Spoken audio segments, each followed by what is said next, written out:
नमस्कार दोस्तों, अगर आपकी उम्र 30 साल की ऊपर हो चुकी है और अगर आप एक हाई ब्लड प्रेशर की मरीज हैं और आपको अगर हाई ब्लड प्रेशर की सिम्टम्स है जो कि आप इस आई बटन में जाके देख सकते हैं, तो आपको ब्लड प्रेशर एग्जैक्टली कैसे मेजर करते हैं ये जानना बहुत ही जरूरी है। क्योंकि अगर आपकी ब्लड प्रेशर कंट्रोल में है तो आपकी हार्ट ठीक है, ये आप मान सकते हैं। तो चलिए वीडियो को शुरू करते हैं।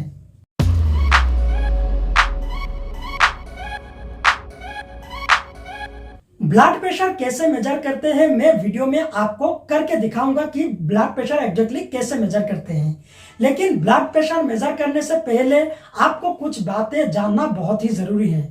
जिस दिन आपकी ब्लड प्रेशर मेजर करते हैं उस दिन आपको अल्कोहल नहीं लेना है, आपको शराब नहीं पीना है, आपको स्मोकिंग नहीं करना है। और जब आपको ब्लड प्रेशर मेजर करते हैं उससे 30 मिनट पहले आपको कुछ नहीं लेना है। और जब आपकी ब्लड प्रेशर मेजर कर रहे होते हैं तब आपको बातें नहीं करना है, शांत से बैठना है। ब्लड प्रेशर की पोजीशन सिटिंग पोजीशन में बेटर है। आपकी जो पीठ है ये सपोर्ट होना चाहिए, आपकी जो पैर है वो जमीन पे लगे रहना चाहिए, आपकी जो बाउल ब्लैडर ये एम्प्टी होना चाहिए, मतलब आपको अगर पेशाब लगा है ये करके आना चाहिए और ना कोई कॉफी पीना है, कुछ नहीं करना है। और आपकी जो हाथ है ये हार्ट की लेवल में होना चाहिए। अगर आप कॉफी पीते हैं, अल्कोहल लेते हैं या फिर कुछ खाना खाने के तुरंत बाद ही प्रेशर नापते हैं तो आपकी प्रेशर की मात्रा ज्यादा हो सकता है। और आप दो तरह की बीपी मशीन से आप प्रेशर को नाप सकते हैं। जो डिजिटल बीपी मशीन आते हैं और ये जो मैनुअल बीपी मशीन है उससे भी आप प्रेशर नाप सकते हैं। लेकिन बीपी मशीन की जो कफ साइज है वो प्रॉपर होना चाहिए। अगर ये छोटे साइज के होंगे, अगर ये जब लगाते हैं अगर ये टाइट होगा तो फॉल्सली बीपी ज्यादा दिखाएंगे। अगर ये लूज है तो जो बीपी होना चाहिए उससे कम दिखाएंगे। आप घर में भी आपकी प्रेशर नाप सकते हैं। अगर आपके घर में बीपी मशीन है जो बैटरी ऑटोमेटेड डिवाइस है उससे भी आप प्रेशर नाप सकते हैं। अभी आप वीडियो में देखिए मैं कैसे ब्लड प्रेशर मेजर कर रहा हूं। दोस्तों अभी मैं दिखाने वाला हूं कि ब्लड प्रेशर एक्चुअली में कैसे मेजर किया जाता है। तो मेरे पास एक पेशेंट है, आप देख सकते हैं मैं इसको कैसे प्रेशर मेजर करता हूं।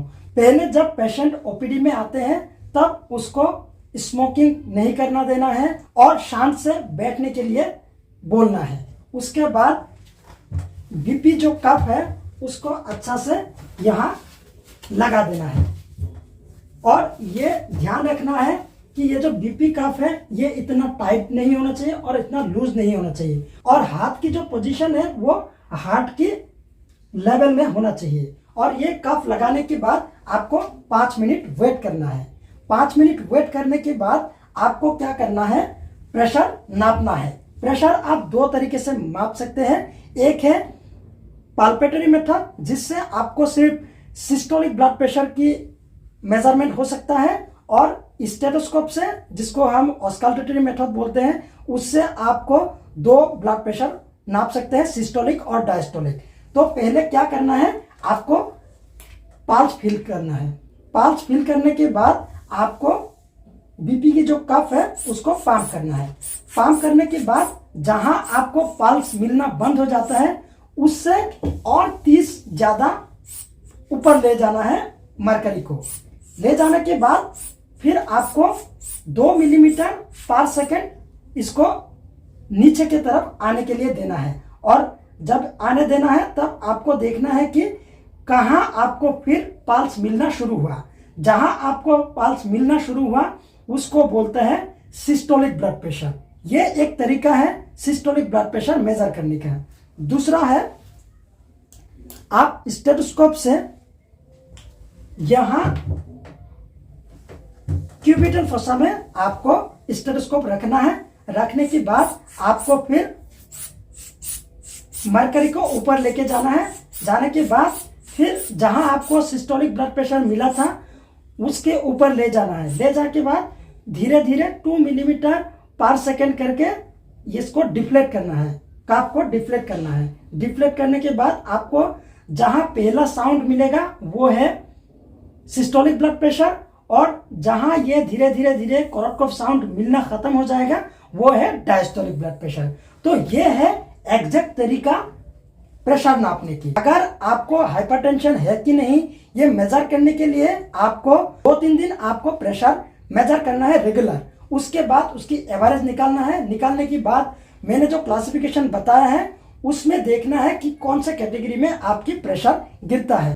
प्रेशर नापने के साथ साथ आपको कुछ इन्वेस्टिगेशन भी करना पड़ेगा, क्योंकि अगर आपको सेकेंडरी कॉजेस के लिए हाइपरटेंशन होके रखा है तो उसको डायग्नोसिस करना बहुत इंपॉर्टेंट है। उसके लिए आपको थायराइड एग्जामिनेशन करना पड़ेगा, आपकी डायबिटीज है कि नहीं वो निकालना पड़ेगा, आपकी इलेक्ट्रोलाइट इम्बैलेंस है कि नहीं वो देखना पड़ेगा। अगर आपके हार्ट में कुछ प्रॉब्लम है उसको भी इको करके आपको निकालना पड़ेगा।